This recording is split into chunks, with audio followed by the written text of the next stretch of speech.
ইসলাম ছাড়া কেউ যদি অন্য কোথাও শান্তি তালাশ করে, ইসলাম ছাড়া অন্য কোনো মতাদর্শে কেউ যদি জীবন সমস্যার সমাধান তালাশ করে, আল্লাহ বলে তার কোনো আমল আমি কবুল করব না। কিয়ামতের দিন লোকটা হবে হায় হায় কোম্পানির ম্যানেজার, সে হবে ক্ষতিগ্রস্ত। এজন্য আমাদেরকে ইসলাম মানতে হবে। আমাদের ধর্মের নাম কি? এই ইসলাম মনে হয় শুধু আমাদেরই ধর্ম, অন্য কোন নবীদের মনে হয় ধর্ম না। সৈয়দনা আদম আলাইহিস সালামের ধর্মের নাম কি? নূহ আলাইহিস সালামের ধর্মের নাম? ইব্রাহিম নবীর ধর্মের নাম? মুসা আলাইহিস সালামের ধর্মের নাম? ঈসা আলাইহিস সালামের ধর্মের নাম? আল্লাহর ধর্মের নাম?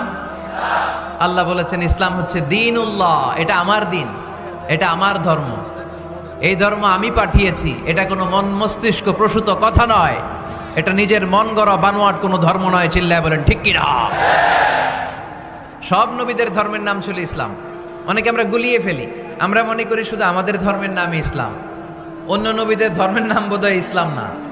এটা ভুল। আজকে আকীদা খালেস করে নেন, কনসেপশন এন্ড আইডিয়া ক্লিয়ার করে নেন। সব নবীদের একটাই ধর্ম, চিল্লায় বলতে হবে কি নাম?